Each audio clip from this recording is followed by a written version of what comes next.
ସକାଳୁ ଏତେ କାମ ମିଳିଯିବ ମୁଁ କେବେ ସ୍ୱପ୍ନରେ ବି ଭାବିନଥିଲି। ତ ଭିଡ଼ିଓଟା ନିଶ୍ଚୟ ଶେଷ ଯାଏଁ ଦେଖନ୍ତୁ, ନିଶ୍ଚୟ ଜାଣିପାରିବେ। ତ ହ୍ୟାଲୋ ହାଏ ନମସ୍କାର, ମୁଁ ଆପଣଙ୍କର ପ୍ରିୟ ବଣ୍ଟି, ମୋର ଆଉ ଗୋଟେ ବ୍ଲଗ୍‌କୁ ଆପଣଙ୍କୁ ସ୍ୱାଗତ। 3-4 ଦିନ ହେବ ବର୍ଷା ଯୋଗୁଁ ଏ ଗୁହାଳରେ ପୁରା ମୂର୍ତ୍ତିମତାକୁ ପୁରା ଧ୍ୱଂସ କରିଦେଲେ। ତେଣୁ ଆମେ ଦି ଭାଇ ଭଉଣୀ ଫାର୍ଷ୍ଟ ଡିସାଇଡ୍ କଲୁ ଗୁହାଳଟାକୁ ଆଗେ ସଫା କରିଦେବୁ। ତେଣୁ ଗୁହାଳଟାକୁ ସଫା କରିସାରିଲା ପରେ ତାଙ୍କୁ ପୁରେଇ ଦେଇ ଫ୍ୟାନ୍‌ଟା ଲଗେଇଦେଲେ। ଦେଖୁନ କେତେ ସୁନ୍ଦର ଭାବେ ସେ ଛିଡ଼ା ହେଇଛନ୍ତି। ଶୁଖିଯିବ ଫ୍ୟାନ୍ ଆରାମସେ ଶାନ୍ତିରେ ଶୋଇବେ। ତାପରେ ମୁଁ ବି ବାହାରିଗଲି, କାରଣ ଯେହେତୁ ମୋତେ ଆଜି ଟିକେ ଯିବାର ଅଛି, କୁଆଡ଼େ ଜାଗାକୁ ଯିବାର ନାହିଁ, ତ ଘରେ ହିଁ କାମ ଅଛି। ତେଣୁ ମୁଁ ଫାର୍ଷ୍ଟ ବାହାରିଗଲି ଆମ ଗାଁ ଆଡ଼େ, କାରଣ ଗାଁରୁ ଜଣଙ୍କ ଘରୁ ଘିଅ ଆଣିବାର ଥିଲା। ମୋ ମାଆ ତାଙ୍କ କହିଯାଇଥିଲା ଆଜି ଯିବି ଖାଲି ଘିଅଟା ଆଣିବା ପାଇଁ। ଘିଅଟା ଆଣି ସାରିଲା ପରେ ମାଆକୁ ଅଧାଟା ଆଣି ଦେଇସାରିଲା ପରେ ମୁଁ ପଳେଇଆଇଲି ଦୋକାନ। ଖାଇପାରିଲିନି, କାରଣ ଯେହେତୁ ଦୋକାନ ଟାଇମ୍ ହେଇଯାଇଥିଲା। ତେଣୁ ଦୋକାନ ଆସି ପହଞ୍ଚି ସାରିଲା ପରେ ଦେଖୁନାହାନ୍ତି ଗୋଟେ ଗାଈ ମୋ ସହିତ ରନିଂ କରୁଛି। ମୁଁ ସାଇକେଲ ଚଲାଉଛି, ସିଏ ଚାଲିକି ଯାଉଛି, ଦୌଡ଼ିକି ଯାଉଛି, ଚାଲିକି ନୁହେଁ।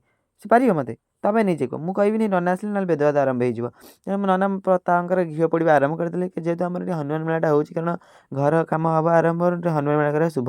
ଦେଖୁନାହାନ୍ତି ଏଇ ପ୍ରେତ ଆତ୍ମାର ସବୁ ଏଇଥିରେ ଜଳିଯାଆନ୍ତି। ପ୍ରଭୁ ଏତିକି କରନ୍ତୁ ଯେମିତି ସବୁ ଜଳିଯାଆନ୍ତି। ନନା ତାର ପଇସା ଦେଇ ସାରିଲା ପରେ ହନୁମାନ ପତ୍ରଟା ନେଇ ଘରେ ଥୋଇ ସାରିଲା ପରେ ଆମେ ଭୋଗଟା ଧରେଇଦେଲି।